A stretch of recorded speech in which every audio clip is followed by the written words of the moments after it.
Hello, everyone. Welcome to episode 11 of Caster Calls with ZombieGrub.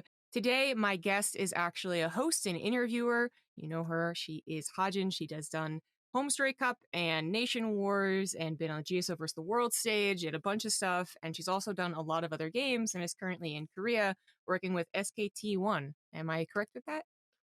Now it's just T1. It used to be SKT, but now Oh, it's T1. So you okay. have So I to say guess T1, sorry. she works for T1 then. I guess I'm still working in the past with like Brood War. My bad.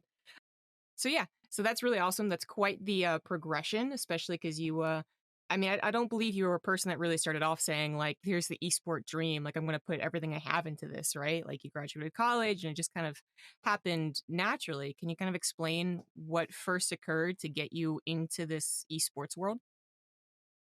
Yeah, that's true. So I moved to Paris when I was a kid. My parents made a decision for my studies. So I've never really wanted to work in esports as I was growing. And I entered engineering school in 2012. And that's where I really started playing online video games. I mean, I always liked video games, but I've never played any competitive game like StarCraft or League of Legends. It's in 2012 I started. And then I was not even watching esports, I was just playing with my friends. And then in 2015, there was the first DreamHack in France, in Tours, and I had a lot of friends who were living in the city. So that's where I discovered esports, like a offline event. So it's actually funny because I've met MC there, I've seen Smix, Apollo, and all these people that I really know now. But at the time, I was like, "Oh, cool!" Like, I didn't know anything about esports. And then the same year, I got an opportunity to work in esports as a translator for Riot Games because the words were happening in Paris, the group stage, and they were looking for not for an on-stage translator, but they were filming a documentary at the time with the faker. And my first ever job in esports was translate an interview with faker Wow, into that's quite a first job. yeah. Did you know like how much were you in League of Legends at that point? Did you know how big of a deal he was? I think not really. I was like, yeah, I know this player. I've heard of him before, but I didn't know how much of a legend he was, and he's even more bigger now. So, yeah. Yeah. Yeah, that's pretty sick then. But kind of steering away from your beginnings for a second here, you always were a person, from what I've seen anyways, that like you didn't really ever let fame like stop you, Like if you thought someone was cool, maybe you'd come up and be like, Zombie Grub, like introduce me. But otherwise it wasn't like you were like Faker's this huge big guy. Let me just be scared of him, or Flash is this big guy. Let me be scared of him. Like you're always very comfortable with people. Do you ever get that kind of like starstruck? There we go, that word. Do you ever get starstruck? Uh, I don't think it happened to me. Let me think. I don't think so. It's for me when I saw Faker, it was just like a young Korean boy who couldn't speak English.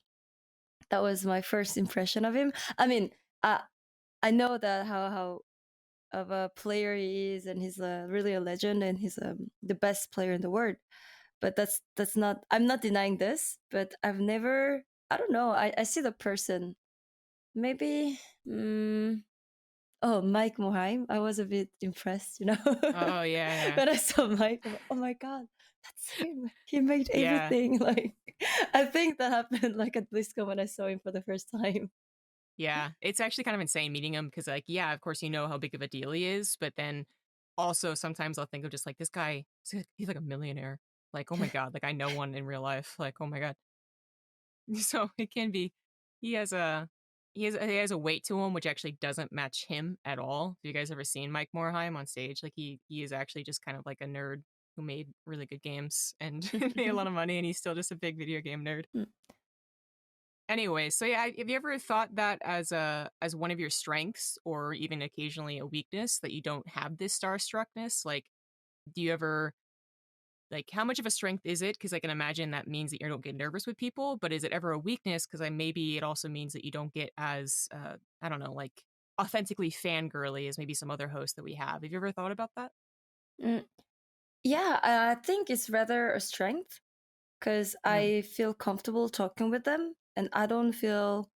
I mean, I'm already nervous on stage because of the camera, and I'm more nervous about the when I think about the people who are going to watch than because of the person I'm talking to. And I think it's really a strength because it get it makes me like see the person, you know, like he's of course a player, but he's also a person, and I want to know the person more than the star he is. And I think it helps, and it maybe it also makes them more comfortable, and it also helps me to work with them daily as I work in a League of Legends team now. hmm Yeah, probably really helps. Do you ever?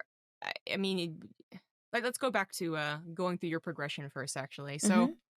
yeah, so you did the interview for the documentary, which was really a great start, and then what happened? What other gigs started coming up? Yeah, so that was 2015. I was in my gap year, so I still had a 1 year and a half of college to do before graduating. And at Words, I met a lot of people like O Gaming, even if they were like league casters. And then you know O Gaming, yeah, of course. I mean, yeah, of course. Yeah, sorry. Yeah, yeah, yeah. And I also met Lil Susie, Uh-huh.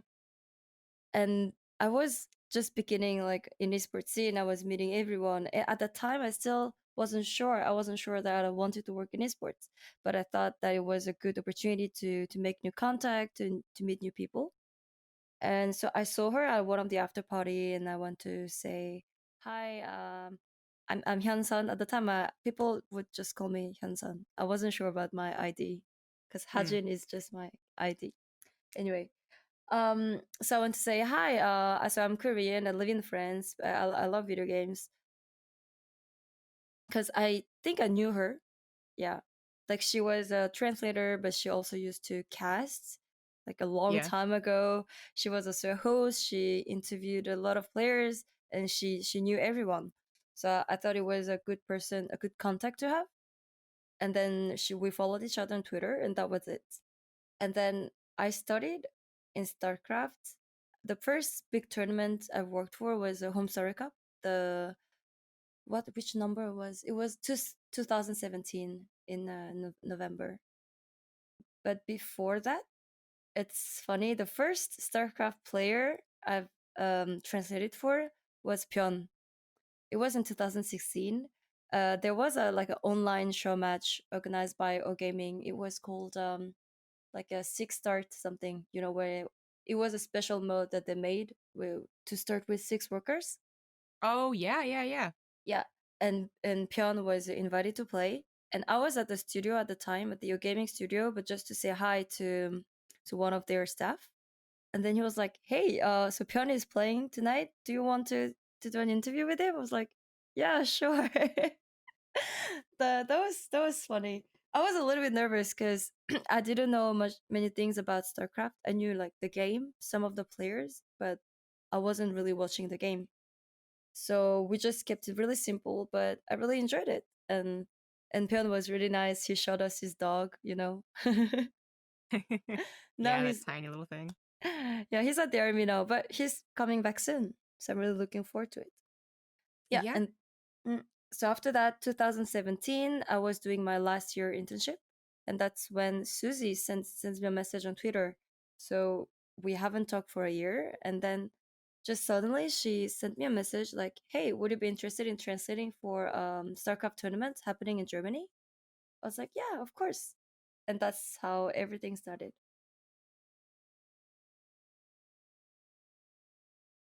You did Home Story Cup, and then inevitably, you had really good positive reception for that. Like they were like, "Who's that chick who can speak French and Korean, and she's on camera and she looks very natural and all that." So I remember being positive about your, I guess, first time like on camera and in the scene. So then you got invited to do Nation Wars, kind of Mm-hmm. riding that high a little bit. And now this is where we both can kind of tell like a story that isn't necessarily that public. Not that it's that bad either, but I remember one of those things was just like they didn't really prep you a whole lot for what you were really going to do. So if you're comfortable, can you explain kind of what happened and how it went down? So yeah, 2017, I do my first HomeCircup, and then National Wars happens in 2018, organized by O Gaming. I was living in Paris, so it was really convenient for them to have me there. So at Mhm. first, I was hired only to translate, but I wanted to do more. So I talked with Funka and Ponf, and we were talking about, hey, what about hosting? But when I was talking with them, I was more thinking about stage host, not like a desk host on an analyst Mhm. desk, because obviously I didn't have any like game knowledge and experience or preparation to be like a desk host, but it happened. So I think you remember I was super nervous. Yeah, I wasn't happy about my performance and everything I did, and the chat knew. I mean, we could totally see that I was nervous, that I didn't know what to say or to do sometimes. Yeah, I remember. I remember what I was wearing the first day, but I was glad that you were here. Rotterdam was here, Fonka, to help me, to give me some advice. Mhm. And when I think about it now, I yeah, I could have done better for sure, but it's still like a good memory for me. Well, luckily it lasted a decent amount of time. So there was, leaps and bounds of improvement, pretty quickly. Most people, when they get into commentary or hosting or anything, they start on like a small stage, right? Like in front of 10 people or to 100 people that are watching, not the 10,000 people that were watching. Like, and they grow, like with some experience, with some practice. But you were just kind of like thrust in there very abruptly. And how did you work through that? Like we talk about dealing with nerves and transitioning into a role you're not comfortable with. You as a desk host, and that's a good distinction to make for the viewers. Like, yeah, stage host and desk host are different. What did you start to work on when you realized, like, okay, I need to readjust here and figure out how to be a desk host? I watched a lot of videos, like of other discos like Clarice. I remember Hmm. watching a lot of videos of him. Just even to learn a few small ments when you throw it to the casters or to camera or ads. These kind of things. And Hmm. and English is my third language, so I'm still not very confident about my English. And and actually, it helped a lot that Todd and Fonka were there because they're also French. So, and then Rotterdam, he's also Dutch. So, that helped me to feel more comfortable, I think. And just to have you here, like, you're also nice. And I don't know if you remember, but every time before going on camera, I would always pray. So I got to church. I would always pray, and Kevin knew, so he would also like pray for me jokingly. But it actually really helped me to feel more comfortable. Oh, really? Yeah. So yeah, to prepare, I watched a lot of videos of Clarice, talked with Fonka, who helped me, and just the general atmosphere of you casters and the staff, and that all of that made helped me a lot. So at the end of this, I actually forget how long it was, a month plus a week, I think it was, right? Yeah, at the end of it, I mean, did you walk away saying like, okay, I could do a desk host gig again, like I could try this again, and I do a great job, or were you just like, nope, never again? I thought, why not, but with more preparation. Hmm. Mm. More advance notice. Yeah. But I really enjoyed the finals, the offline finals on stage. I Hmm. felt better because I'm not really fond of the camera. I think at the offline stage, because there were actual public there, an audience, and uh, I really enjoyed it. It does help, right? Like it, especially when the audience is so reactive, Hmm. right? Like if the audience was just sitting there dead quiet, like maybe it doesn't help, but the French audience is, famously really, Hmm. really hype. That's why there's always been such a drive to go back to France. So yeah, that was a very, very sick finals. But yeah, I mean, prep. preparation is kind of one of those things that casters and desk hosts sometimes just don't have time for. Like, we get told that we're going to do an event, sometimes even a week beforehand, or in your case, kind of like not having the full details of what your job is going to be because you don't get a job synopsis when they send you these contracts, right? Mhm. So Mhm. we even do have cases of even today, like even in 2020, people signing up for one thing and then being pressured basically to do another thing. Like, okay, I'm a commentator. Well, can you go ahead and just get up on stage and say something cool? I've never done that before. Okay, but can you do it? And you're just like, oh, I don't want to say no. So it can be really, really tough without that preparation. But speaking of preparation, how do you prepare for each individual game when you're doing your hosting or your interviewing? Do you like go over names to help translate? Because I know that's actually a big deal. You don't have a full understanding of translating, I think, as a general public, or do you just watch games, or what do you do? So before the tournament starts, so for example, the same year, I had the opportunity to work at the WCS Global Finals, the group Mm. stage, not the of at the BlizzCon, but before the one happening in the studio. So that was like even a bigger deal than the Nation Wars. It was WCS, right? And so before the tournament, sorry, so I prepare by I look at all the players and their career, like their year in StarCraft esports, what they've been doing, like the record and everything. And we're lucky to have all these tools like Wikipedia and Aligo to prepare. And I was so nervous at the time that I asked for some help to 3 or 4 people on my Discord who were really into StarCraft who knew better than me. And so I had this huge Excel sheet with all the information. I also have another one just for translation for all the words of the units, buildings, and the words we use a lot in esports interview. So in English and in Korean.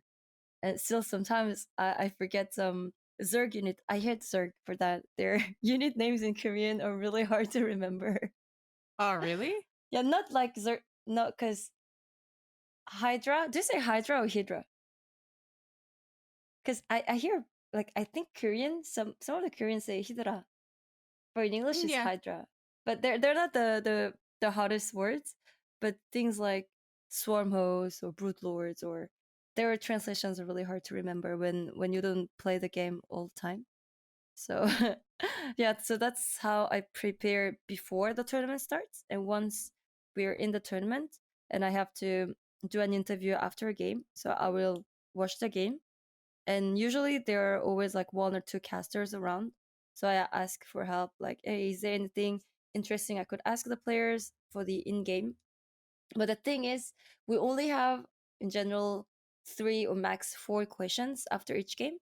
So I mean, even if you want to make it more interesting, it's really hard because, when you watch GSL or any other tournaments, you always go like, how do you feel? Or, the overall impression the player had during the game, and then you have 1 or 2 questions like more technical about the games that just happened, and then we will close out by asking, hey, the next game is this, who do you think will win? Or you're into you qualify for the next round, so who do you think you will play against? Or this kind of thing. So there's this kind of frame, and then yeah, I try to find the most relevant and interesting questions. Yeah, which I mean can be difficult to do. I mean, even Smix, who has been in StarCraft since the very beginning, actually, will come up to us and be like, what are some good questions about this game that we can ask? And was one thing that I always noted about good hosts in interviews and whatnot is that they like are not afraid to be like, I don't know, tell me, like what is a good question, as opposed to trying to pretend that they like are also an analyst basically, because it's actually impossible basically to be both. So, anyways, I also thought you did a good job replicating the kind of the standard format, right? But yeah, going back to like you being very personable with especially a lot of the Koreans, but you're just a very easy person to get along with. I think people just naturally feel comfortable around you. Did you ever have any specific circumstances where you feel like you were able to draw out a more interesting question because of your friendship with any of these players? I remember, I think one of the questions, it was with stats at this WCS 2018. I think I was a little bit like, it was not a real banter, but kind of, I remember the Korean chat reaction. It was like, oh, she's making fun of him on stage, but he was really nice. But I actually didn't. But I think I said, oh, you remember last year, you you failed to qualify to the round of 8. You had to go home so fast after the round of 16, and now you qualify. Like I said something like this, like Mm-hmm. yeah. So I think because I'm close with the players, it's they they're more tolerant towards me, I guess. they, Ah, they okay. they know that I don't mean to be like mean to them. It's just fun, or yeah, because we're friends.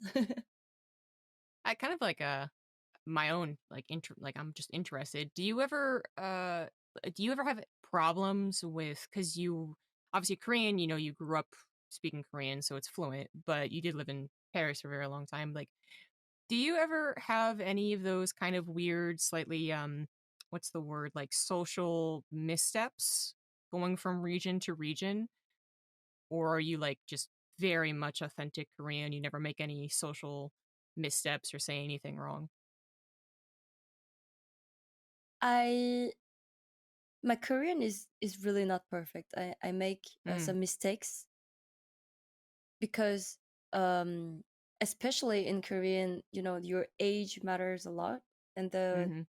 for the same thing there are thousands of way of saying it, but especially the polite way and the friendly way. But even in the polite way, there are 2 degrees of politeness. It's really complicated, and when I do like an official interview on stage, I have to be super polite.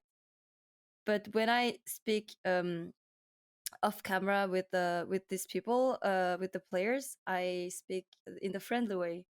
So sometimes I in my brain it's really messy. Like I want to say something, but I'm like, oh no, I can't say it that way. So this kind of thing happens, and I think it's really specific to Korean. Yeah. Mhm. Yeah. I mean, I guess a quick TLDR for anyone who's never ever studied any Korean. A lot of actually Asian languages have that whole hierarchy of politeness going all the way up if like you were talking to a king or queen, which obviously doesn't happen very much, but so yeah, it's I've studied Korean. I know it can be difficult. And I also would figure that even if English, I mean, we also have our own ways, right, of talking on stage versus talking with someone at the bar. That's clearly different. I think I would also have some of those mistakes. I'd be talking to like, Scarlett, and I'd just be like, yeah, I'd be like, yeah, you kind of sucked right there. I mean, rather like you just didn't do, as best, like something like that, right?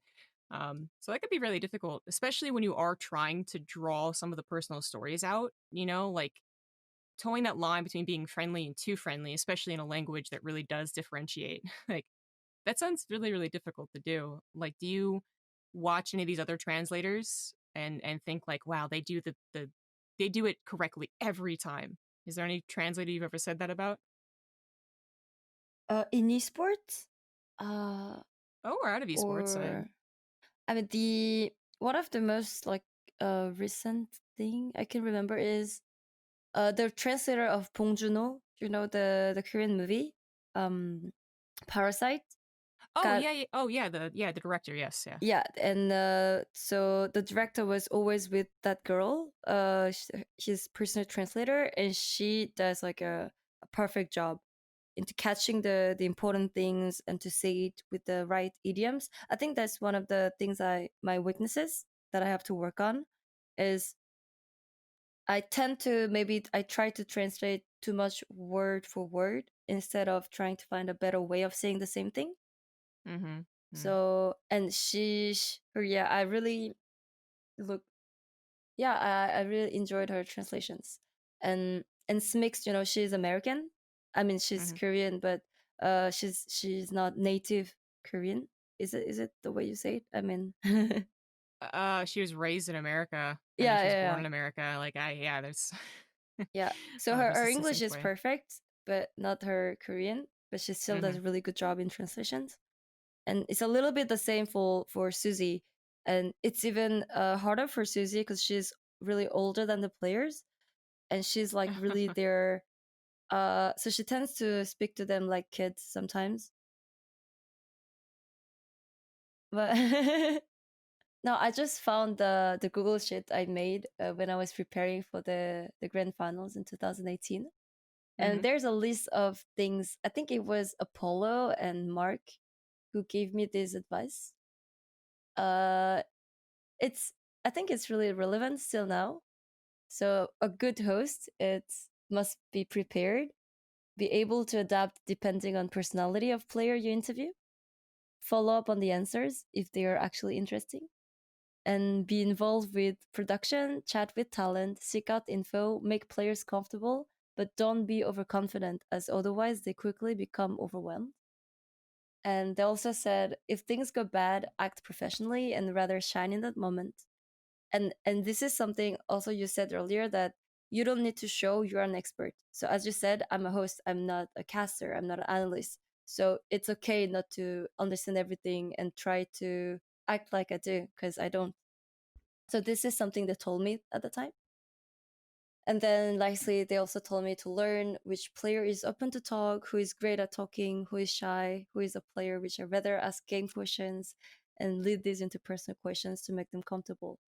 And for example, like Cyril and Maru, they'd rather talk about their games than their life or anything personal. And yeah, I had some notes on the players, like their style, their interview style, like rogue and dark is totally fine. You know, they like to banter each other. So I could one day make all of these notes public so that people can, I don't know the players better. Yeah, maybe. There's not many public like notes. Yeah, I guess just like public notes. I know Red Eye recently did a book, but that's kind of it. That's pretty sick. I mean, obviously they're very much so like the professionals of the scene, Apollo and Red Eye, and you were talking about Little Susie as well. Like these are all people who have been in through many different metas, many different games, many different stages of professionalism in esports as well, going from wearing t-shirts to having to actually get dressed up. So they probably have the best advice to give, and it seems like it was a very overarching type of advice. You know, there weren't a whole lot of specifics in that list that they gave you, which is often the best way to because you start giving them specifics, like anyone gets overloaded and they're like, oh my god, like this is so nerve-wracking. But that's really cool that they were able to help you like that. Did they did you ever have any questions about more technical things like, hey, how do I look at the camera? Hey, how often should I look at the camera versus looking at the player? Or is it something you just kind of noted in your own study? For the camera, for example, so I would always look at the player when I'm asking the question or and he's answering, and then I would look at the camera when I translate like the answer. Mm-hmm. And sometimes, yeah, I would ask, okay, where do I watch? Like, you know, there are 2 or 3 cameras, and they once told me, yeah, you look at the one with the red light. But actually, no, I had to look at just one camera, and then the production would just switch from camera to camera, and but I had to look only one. So yeah, other no, I don't think that kind of technical questions. I had many. No. You just kind of went with it because I know like many people when they realize they're going to be on camera, they also realize that like it's different. Some people are very natural, and that's great for them. But working with cameras, you know, like they'll sometimes even tell you in your ear, like work with the camera more. Like I know O Gaming actually was Oh. very encouraging of that. So for that WCS, I had to do my first shoot. Like they needed an official picture of myself for Mm, the social media posters and stuff. And I went to do. I was in Korea just before, so I went to do my first ever photo shoot in a studio. And yeah, I it was really hard. So the photographer was like, "Look at the camera, like look sexy," or I was like, "What? Like what does it even mean?" Like. Looks sexy. Oh my god. Yeah, because I can only when I look at the camera, I can only smile, and then you can't see my eyes anymore. And so the photographer was like, "You can smile, but not too much. Close your mouth. Oh no, open it again. Open your eyes." Like, Wow. Yeah. I remember that was a really hard time. I spent maybe 2 hours for two pictures. I don't know. It was really hard, Jeez. and I Yeah, had to. Mm? they weren't that specific with me. Like I don't know what you got for the treatment, but I guess because you're Because host, I don't no, know. no, he was Korean. I did the photo shoot in Korea. I think that's why. Oh And yeah, okay. Very much so could be. yeah, and I also had to like to go buy other shirts because Mark didn't like the color of my shirt. So I didn't know what to wear either. Yeah, that was a huge deal because when you're a host, like you have to look good on camera, and it's still a complex for me because camera makes you look bigger, chubbier. And actually, one of the things that I hear the most when I meet the fans or people who saw me before on broadcast and they see me in real life is like, "Hey, you look better for in real." I was like, "Thanks. I guess it's a compliment." But I heard that like I'm sure he's not going to watch this, so I can say, you know, Prince, the StarCraft player, who Yeah, just yeah. yeah. So I met him last week for the first time, and he was like, "Hey, you're not fat." I'm like, "Yeah, sorry, what?" Oh, Korea is so brutal. No, like no. God. Maybe he said something like that. He was like, "Oh, hey, you're much prettier for in real life." I was, "Oh, thanks." Yeah. God, no. It's so funny too, because like I'll people will say that in Twitch chat or something. They'll be like, "Yeah, you're so much prettier than you were, yesterday." And I'll be like, "What? You would never say that in real life." But apparently, if they're Korean, I guess they would say that in real life. Yeah, for Koreans, it's totally normal to comment on your physique. It's like in English, you say, "Hey, what's up? It's been a while." No, Koreans would go like, "Hey, you put on some weight," or "Hey, you lost some weight." That's a way of saying hi for them. That'd be so nerve wracking. I'm glad I can get away with like even if I did speak Korean, I imagine a lot of it would have to they would acknowledge that I am white and thus not do it, but who knows. Have to ask some of the I guess the non-Koreans who live in Korea about that. Anyways, talking about the specifics of Korea though, like is that the biggest difference as far as yeah, work getting the photo shoots and talking with people and what they want? Like how different is it compared to some of the other companies that you've worked for, either Blizzard America or O Gaming? Working with Koreans, how Yeah, working with Korean companies in general, because I've heard, I mean, I know that they are very different than Western companies, but I'm wondering from the perspective of like a host or a interviewer.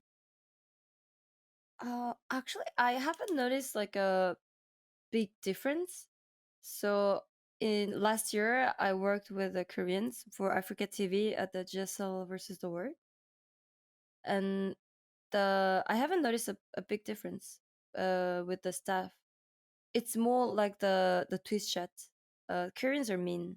Koreans are meaner. They I've heard Korean netizens is like a phrase. Like, same way Korean Terran is a phrase, Korean netizens is a yeah, phrase. we call them the keyboard warriors, and yeah, they are.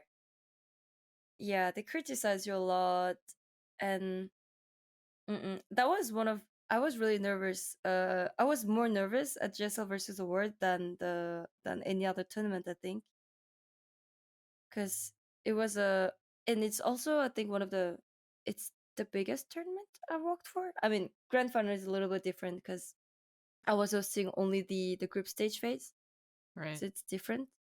But yeah, but the current staff were lovely. They were helping me. They're like, "Oh, you're going to be okay," and you can see the difference from my first day to the last day. The first day, like you can see my hands are trembling, and I don't know like where to look at, and I'm super nervous. And then it went better. Yeah, as one does. Like, I was just talking with Nate well, actually, last week for the podcast, I guess. And yeah, he was saying that like the first time he ever did like an on broadcast, like offline thing, it was just like, just get through it. Like, no one's paying attention to the first day. Like, just say that you did it and just go with the next day, right? Like, And that is a lot of it. It's just like because even I sometimes like I will be like, okay, it's the thing again. It's the big thing again. You know, the Friday at the start of a tournament. And I'll be Mhm. like not super nervous, but I'll just be like kind of like, okay, make a good first impression. You know, people are watching, and then I realize like, well, not really. Like it's like group stages, and no one actually watched the beginning of the broadcast anyway. So the fact that I flubbed the intro didn't actually matter. And anyways, just kind of getting through it. But I thought you did a very excellent job at GSO versus the World. I was there in the crowd, so I had a slightly different perspective. But yeah, I thought it went really well. But in regards to the Korean being different, I mean, even just some examples of what I've heard from other people, and again, this might be different because you are Korean. But you know, like makeup, for instance. I don't know if you do your own makeup or get the makeup artist to do you, but Oh yeah, the way they do the makeup is different for sure. yeah, yeah. Did that bother you at all? Oh, one of the biggest difference with the Korean at the Jessa versus the Word and what other tournaments I worked for abroad was they they prepare the dress for me. They decide what I get to wear Mm, in Korea, and the makeup is really different. But because I'm Korean, I think the Korean makeup style fits me better. But it's also like a question of taste. You know, we all have different tastes. And the first time I ever got like makeup from a makeup artist was at National Wars.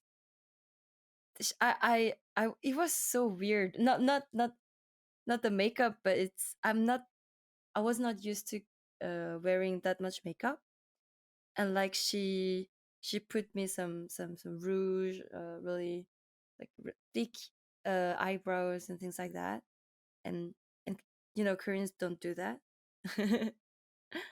and yeah, I guess I don't know the specifics of the changes, but I know something about makeup, so mm-hmm. I Yeah, kind yeah, of get yeah. what you're saying. Mm-mm. Yeah, I think I prefer the Korean style when it comes to styling and makeup. Mm-hmm. Yeah. It could be different, but I just like I know because there have been certain photo shoots with the players where like Sasha's involved or Jake's involved or someone like that, right? And they will just look so different from Yeah. our normal expectation. And not just because they're wearing makeup. There's makeup that really does match a person's personality, and there's makeup that forces a personality on them, you know what I mean? So Yeah. Mm-mm. that can occasionally happen. That's most of the grumblings that I've heard. Maynard always like jokes that they just didn't know what to do with him. Yeah, it's I think the current makeup is thicker maybe, Hmm. or but it yeah, it's different. But I had to lose weight. They never told me that, but this is a goal I fixed myself last year at the beginning of the year Hmm. for the eventual like the tournament I had to if I ever had to work in Korea, I knew I had to lose weight because all the dresses they have for the styling room it's small, and Korean small it's really small. So Yeah. yeah, so I had to lose weight. Yeah. That I would be screwed. I mean, just like even if I was a normal BMI, I feel like I would be screwed. But it does that ever grind on you? I mean, now that you're working in Korea, because the other thing that's very different is that the expectation of hanging out is very different in Korea compared to the America. That's basically what I'm comparing it to. Where in America, like obviously, if you know the your bosses, basically, Mm-hmm. like you hang out occasionally, but it's not. If you didn't go, it wouldn't be a big deal. If you were just no, I'm gonna tune in early and just study a little bit, they'd be like, okay, see you later. But as far as my understanding, is that it's very different in Korea. Like you were expected to go out and drink.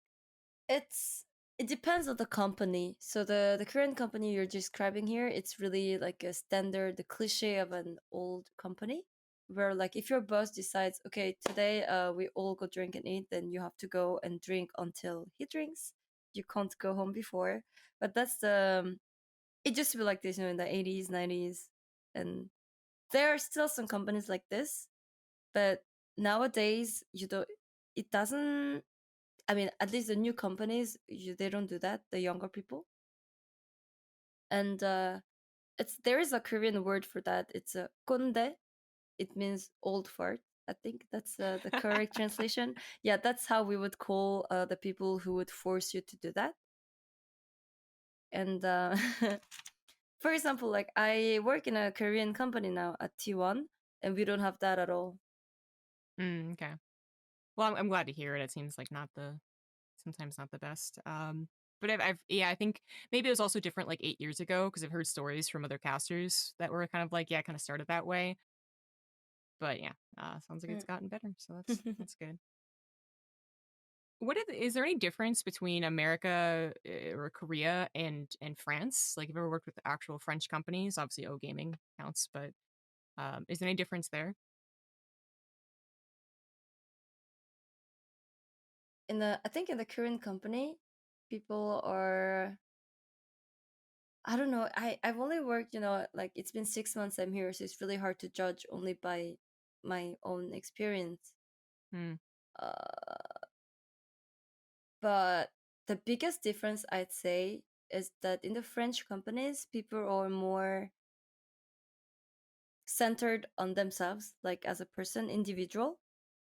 Okay. Whereas in Korea, when you work, you are the company, you work for the company. So if you do something bad, well, you will going to make look bad your company. So it's really bad. And so we tend to work harder in Korea, I think. And in France, it's more like, okay, the company wants or needs this, but me, like as an individual, like I need like I need some rest, or Hmm. if there's something like I have to do, well, this will go before the company needs. But always hard to generalize because it always it always depends on your company, on the person. But that's the general idea I get. That makes sense. Yeah, as you said, it's generalizing, but that is kind of the stereotype: individualistic societies versus collective societies and all that. So that makes sense. Like dealing with, you're talking about Korean netizens and like you felt like you had to lose weight in Korea. I mean, how much do you read these forums or Twitch chat? And do you think it's beneficial or is it just a bad habit? It's a bad habit for sure. But you're always curious about what people might say. And I I try to focus on the positive comments where it's hard. But I if I read this, it's also to like to try to improve. If there's sometimes there will always be mean people just to take it down, like to criticize without really knowing or without any reasons. But sometimes there are also criticism that I can listen to and try to improve, to change. And one of this was I I always lick my lips when I get nervous. My mouth get really dried. And this is something I read on the Korean chat or forum. I don't remember. Somebody said, "Oh, why she keeps licking her lips?" And I was like, "Ah, that's true." I So didn't I tried, notice. yeah. So I try to not to do that anymore, but it's really hard. Hmm. I'll start with a question first and not just assume. You experience sexism, yes, from like all different chats. Sure. Okay, yeah. Does it ever affect you that like do you ever get angry that someone just like keeps pointing out that like not just that you're bad, but you're a woman and you're bad because you're a woman? mm, I think on that I was rather lucky. Mm, Um, and I think the reason is it's because my profile is really unique. Like I'm French but Asian. Like they have other things to point out other than that I'm just a girl. So okay. yeah, I think yeah, I don't know. I think the StarCraft community is pretty nice compared to other communities. So I don't. Of course, there were some negative comments like who's that chick, like where's Mix, where's Cutie. These are the most common things I would see, but understandable. Like I'm still new. I was really new at the time, so I understand people might get confused. But the hardest comments were when Koreans would criticize my translations. And of course, like when you're sitting like behind your computer, it's so much easier to translate. But when you're on stage, like you have to think about your next question. There's so many things to do. It's it's really hard. I'm trying my best, and I know I messed up. And when the chat is like, oh my god, like she's inventing the words, and that's not true. I think I've never invented words. It happens that I forget to translate everything, but I think the comments that hurt me the most, like when people like, hey, what is she saying? Like the player never said that. When somebody says that in the chat will believe that guy because they have no idea. So Right. Yeah. yeah. Yeah. I mean, does that ever really get you down when like do you ever feel the need to go on like a Reddit thread, for instance, and be like, actually what I said was fine? Nah. Cause these people like if they really want me to improve, they would send me a DM or, give me some advice. But these Hmm. people, they're here just to criticize you, just to be mean to you. Yeah. Yeah, it sounds like you just, I mean, in a weird way, it is easier to just let the broad, vague, dumb. Because, like, saying, like, you're a woman, you can't know StarCraft or something really BS like that is just so dumb that it's, Yeah, like, yeah, yeah. easier to let it slide off. You're just like, you just roll your eyes, right? But of course, if they're actually critiquing something that you've worked on and that is actually like a skill, then that obviously is going to affect us a bit more. So that makes sense. I just know that I've gotten personally frustrated with Twitch chat, um, saying I mean, even like between you and Smix, I mean, you both have actually gotten like, lol, is this budget Smix? Or lol, is this high rate Hajin? I'm just like, Oh no! If oh my somebody can god. say like, what is smacks? I've seen smacks a lot of time in the chat. I still Dude, don't I know. actually don't know. I don't know either. I thought, is it like max because like I'm fatter than I'm chubbier than Smix? Like if somebody can explain like where does it come from, I totally understand budget Smix, which is true. Like Oh my I god. felt, I feel kind of honored that I'm being compared to her because she's been here forever. She's such a like a peak 선배, like a senpai for me, Sure, yeah. and I have so much to learn from her. But like Smacks, I've never understood this.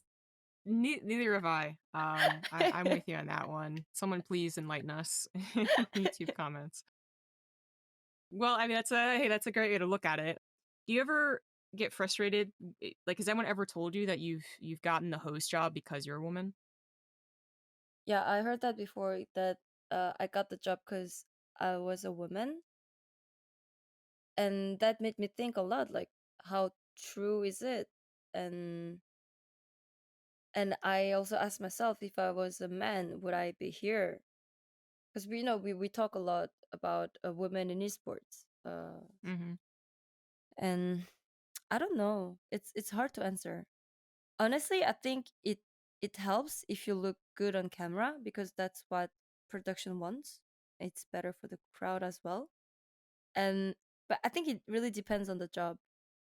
If you have to be on stage, it's like actors, they have to look good. That's their job. And I think being a host, like I'm not talking about like being pretty or handsome, but you have to look Well um dressed, well groomed. exactly like clean. Yeah, I do think that it's something that we'll move away from the heavy topic after this, by the way. But um, I do think it's something that like stereotypically women are usually like taught how to groom basically very early on, so the expectation has always been there. But for some guys that come in, like they take a very long time actually to learn that concept, and some of them do go the easy route and just say like, oh, it's because of a woman, not taking into account that they don't know how to do their hair, they don't know how to dress, their suit doesn't fit well, their tie's too short, like shit like that. So I do agree. I mean, we're being a little real here, but saying like, yeah, you have to look good is absolutely a part of it. And in fact, I've brought up with a couple of other casters just like how there are casters like in CS:GO, for instance, who actually just look very good. Like it's actually something that I think gives them credit past their casting skill.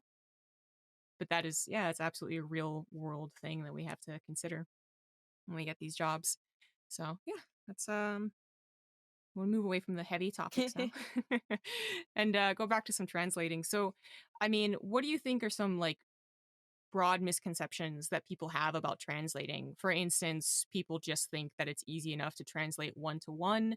People think that it's not a big deal to translate unit names, like you were talking about earlier. What are some of the biggest misconceptions that you've read?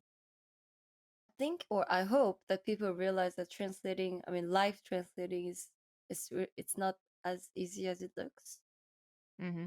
Uh, the hardest part between English and Korean is that the sentences are completely in the opposite order. So in English you will say subject, verb, object, but in Korean, uh, like let me think. I've The never. verb is last. Yeah, so you have to wait until the end to really know to guess what it's saying, and sometimes it makes it hard to translate because the sentence can be like super long and you don't know if he's going to say he liked it or he hated it you know That's an interesting way that I never like heard it like very succinctly, right? Like everyone knows the languages are different, but that in particular, like not knowing until the end of this potentially very complicated sentence that they are hmm going to say like or dislike, yeah. that is so bizarre. It also feels like, does it ever happen that you accidentally miss that last word? Like, is it easier to miss the last word than if they're talking like in English, the way that we format our structure? Is that usually the word that's the most important that you're asking for clarification on? Yeah, usually, but it really depends. And when the answer gets too long, obviously, like I can't translate everything, so I'm trying to like focus on the main point of his answer. And oh, just thinking about live translations again, it makes me nervous again. It's so hard, yeah. I guess I feel like one of the biggest misconceptions that I've read is that it is as easy as knowing the language, Oh yeah. when obviously there are people who are hired to do this as a profession. You know, they're not going to hire someone who's not proficient in this for the UN. They're going to be not just fluent, but also great translators. Have you ever looked into what goes into studying and perfecting that process of not just being fluent in a language, but being a great translator? I think for to be like a good great translator, you have Hmm. also to transmit the emotions, the feelings. So really focus on that as well. And I've thought of it like I'd like to study like really study translations because I've never done that. Is that Yeah, something you could see yourself doing, like past esports? maybe. But there's so many things to do in this world. Yeah, that's true. Which is actually a really nice segue because we talked a lot about how you're a translator and how you've been on stage and whatnot. But now you found yourself in this, like, from my perception, a fantastic gig, like moving to Korea, obviously like interrupting and changing your life, but working for this very prestigious company, T1. Now I know what to call it. Like, can you give us any background info on how that happened and I guess what skills might have helped you get this job? So last year I was working for Misfits, which is also a League of Legends team. It's an American team which plays but who play in the European League. So I was in Berlin. It was a 1 year contract, so but it was really nice because when I talked with their CEO to sign the contract, I told him that I really wanted to keep working in StarCraft. Yeah, so my contract with Misfits ended November last year, and I was looking for what's next. I was wondering if I wanted to be a host, a translator, interviewer, or should I go like a full time freelance, or should I work in something else? You know, like I'm getting old, gosh. And I was really asking myself all of these questions when a person I know asked me, "Hey, I heard T1 is hiring. Send me over your CV if you're interested, and I can send them over." So that's how I started. And I talked with the COO, who was Korean and Canadian, Korean Canadian. And yeah, and I so now I'm a team manager for the league team. And the thing that really helped me is indeed that I could speak English, because it was SKT before, but since last year it's T1, and it's half an American company, also Korean, because it's a joint Oh, venture with right. Comcast and SK Telecom. That's why it's T1 now, and we have a really international staff, and they mostly all speak English, and and I think that helped a lot, and also the fact that I had experience in analysis as well, to work as an analyst for league team. And yeah, my 1 year experience at Misfits helped me a lot. And that was analyzing? I did like both of them. I was a team manager, but I was also helping with the game analyst, but I was also a translator. I was hired as a translator at first with Misfits. Okay, yeah. Just kind of branched out in other things. Like, that's interesting. So, how does, I mean, I've always been kind of confused by this analyst role when it comes to teams. That is, like, in my mind, I'm thinking of someone who is super smart with, like, or super numbers smart, I should say. There's different intelligences. Where there's like graphs and spreadsheets, and they just watch VODs and take down timings, and I don't know, it's this like weird like Yeah, amalgamation of that's something. true. We're data analysts, so we use statistics, and Okay. yeah, that's true. I mean, that's my where my background was really useful as well. Do you think that that's going to be something that like being more in esports is more beneficial to getting a job like that, or being someone who did go to college or university for statistics and analysis? What do you think is more influential to getting a job like that? It depends on the game and on the team's needs, but Okay. but personally, I think to get hard skills like in a statistics schools, like engineering school, it's way better than having worked for like an esports team for a year. Now that you've been working, I guess, kind of more behind the scenes for as long as you have, like how many people do you see coming into these roles that aren't necessarily super involved in the esport, or is everyone who gets involved still a big passionate fan of League of Legends? So I think before, when esports was pretty new, we would see more people like working in esports because they were passionate. And but now, more and more people are being hired because of their skills, because they have technical knowledge. And but I think the best is to have both of them. Mm. Like for example, Laure Bully, she's a French host in League of Legends, and she studied journalism. So she studied as a journalist, and now she's a host, and she's getting more and more international. So she had the right background, but also the passion about esports, and I think that does an excellent job.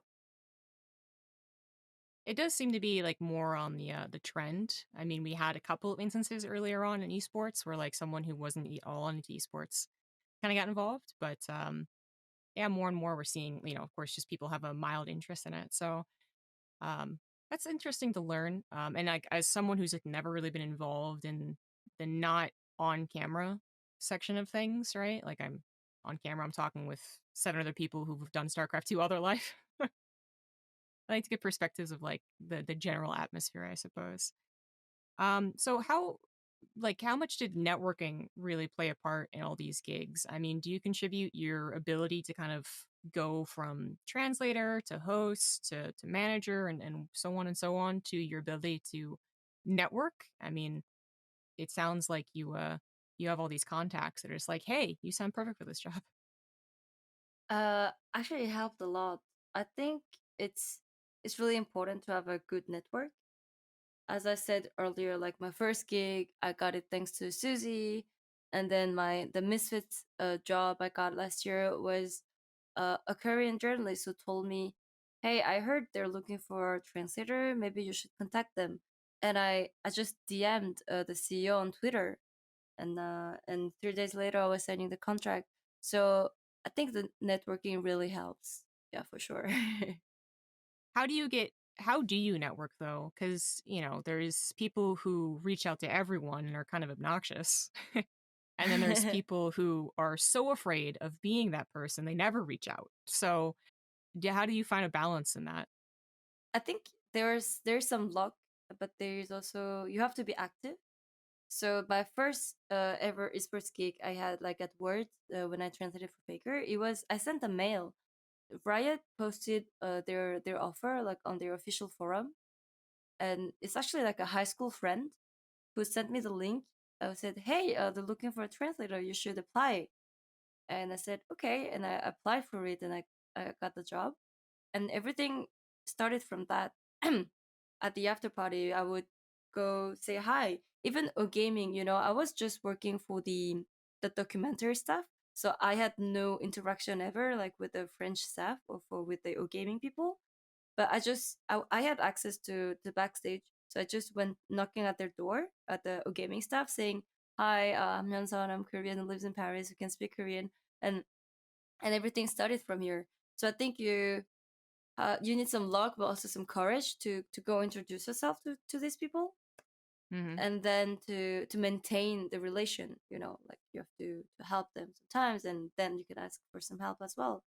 And for the yeah, and everything grows up from one contact you had. Do you ever have a problem like advertising yourself, like selling yourself as like a kind of like a product, like saying, "Yeah, I can uh do that job. Yeah, I know how to do this." Do you ever have a problem doing that, or are you just really sure of your abilities? no, it's always hard, to talk about yourself. uh I think we can learn to do that better and better. But yeah, it's clearly not easy. Well, knowing the languages that you do you think that's really been just something that you're obviously confident speaking those languages. So has that really been what's kind of the driving force behind knocking on people's doors, is being like, "Hey, I absolutely can speak these languages, so you should definitely hire me." I think what really helped is to know that my kind of profile was pretty unique. I think that helped to have that kind of confidence to just go knock at their doors. But I also was in mind. I had in mind that like you have to try. You you will never know. So that's the advice I give to the people who ask me, "Hey, how did you start in esports? How can I get to work in esports?" I told them, "Well, you have to make yourself known by the public. Otherwise, they will. Even if you have great skills, if you're a great person, if nobody knows it, then we can't hire you. So you have to advertise yourself." Do you think that like streaming in these particular esports, the one that you're interested in, is a necessity? Speaking of letting people know you, do you think streaming and going to these events just to hang out is crucial to getting these jobs? Streaming, I'm not sure. I've been streaming for fun. Uh it didn't really help. I think like to have a YouTube channel might help now. Like to grow my I think for myself it was Twitter. I started so like 3 years ago to be really active on Twitter, to try to share interesting news. I started with this hashtag like Hajin fun fact, where I would go look at all this news about Korean esports and share it in English, because there are not many content translated into English from Korean. And yeah, there are many ways of doing it, I think, and going to events, and it's also a way of doing that, I guess. I think, well, when I like, if you have the means, back when we could go to events, like going to events and actually just being there was always something of like a question mark. Like, is it really worth it for the context you're going to get? But in my experience, both being that person and watching people do it, like if you do it and you're actually just like actually a cool, chill person, you're not like super overzealous and obviously trying to network, right? Like just network, then yeah, I'd say it's really beneficial. My last question here, as we end up the podcast, is like, how do you keep up with all the scenes? You know, like when you suddenly get an offer to do another StarCraft gig and you're like, oh, shoot, I've been doing League of Legends. Like, do you always keep in touch with all the scenes? Like, you still watching all these tournaments fairly actively? Or is it more of like a catch up thing? Like, okay, time to learn the past year of StarCraft. Oh, for StarCraft, I mean, since 1 year and a half now, I'm always like I kept a contact with it. So even now, even if I'm still working with T1, I do like a monthly interview with Alpha X, with Korean players. I keep talking with the players. We actually like play some time together, other games. I won't say who and what game, but it happens. I also like get to see them, and recently I did some interviews with the GSL players, and yeah, I try to keep up yeah by talking with the players mostly, and watching games, of course. And I always watch when there's like a really interesting like finals or like a TSL or GSL, this kind of big tournament. Yeah, it's I still enjoy watching them. I think I've been watching maybe more StarCraft esports than League. I mean, unless my team is playing. Yeah, of course, of course. Well, my very, very last question is, can we expect to see you at anything, like maybe translating some of these online stuff? Like when we get back to offline, are you still interested in doing hosting and interviewing and all that good stuff? Yeah, of course. That's something I said my boss as well when joining T1 is like that I wanted to work for StarCraft because it's a community I like a lot. And he said yes, as long as T1 doesn't have like a StarCraft team, I can work as a freelancer for StarCraft. And I've been, yeah, I keep doing online things. Like 2 days ago I interviewed True, who is now going to the army. And I'm sad, like that they're all leaving, the players who are 28. So this year we'll be seeing Sue, Stats, Zest, True leaving the scene. Gosh, when you round it out like that, that's That's a lot, and yeah. yeah, But it's a lot.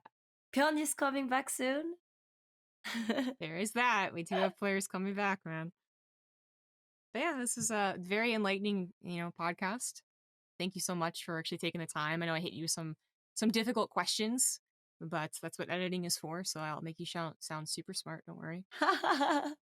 Thank you for having me. I really enjoyed talking with you. Yeah. Yeah, it's always, just nice to catch up. It's been a while.